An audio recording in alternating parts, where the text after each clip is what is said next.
Price தேவ ஒளி. இதோ இருள் பூமியையும் காரிருள் ஜனங்களையும் மூடும். ஆனால் உன்மேல் கர்த்தர் உதிப்பார், அவருடைய மகிமை உன்மேல் காணப்படும். ஏசாயா 60:2. ஹாய் ஃப்ரெண்ட்ஸ், தேவன் சொல்கிறார் இருள் பூமியையும் காரிருள் ஜனங்களையும் மூடும் என்று. இந்த காலகட்டத்தில் ஜனங்கள் இருளில் மூழ்கி இருக்கிறார்கள்.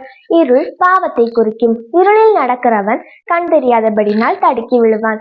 இந்திய இளைய சமுதாயத்தை பார்த்தால் போதைக்கும் மயக்க மருந்துக்கும் குடிக்கும் அடிமையாகி கொண்டிருப்பதை பார்க்கலாம். அநேக பள்ளி கல்லூரி சிறுவர்கள் கூட போதைக்கு அடிமையாகி கொண்டிருக்கிறார்கள். போதைகள் தங்கள் கண்களை மறைத்து பல பாவங்கள் குற்றங்களை செய்கிறார்கள். நாம் நாளிதழ்களில் செய்தித்தாள்கள் எதை பார்த்தாலும் கொலை கொள்ளை என பாவங்கள் குற்றங்களின் எண்ணிக்கை பெருகி கொண்டே போகிறது. காரணம், இது கடைசி காலம். இருள் பாவங்கள் பூமியை மூடியிருக்கிறது.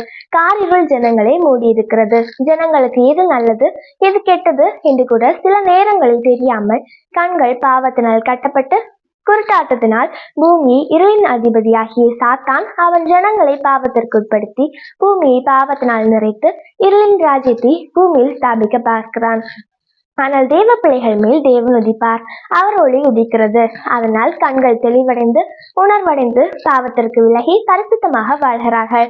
தேவ மகிமை அவர் பிள்ளைகள் மேல் காணப்பட்டு பாவத்திற்கு விலக்கி நடத்துகிறது.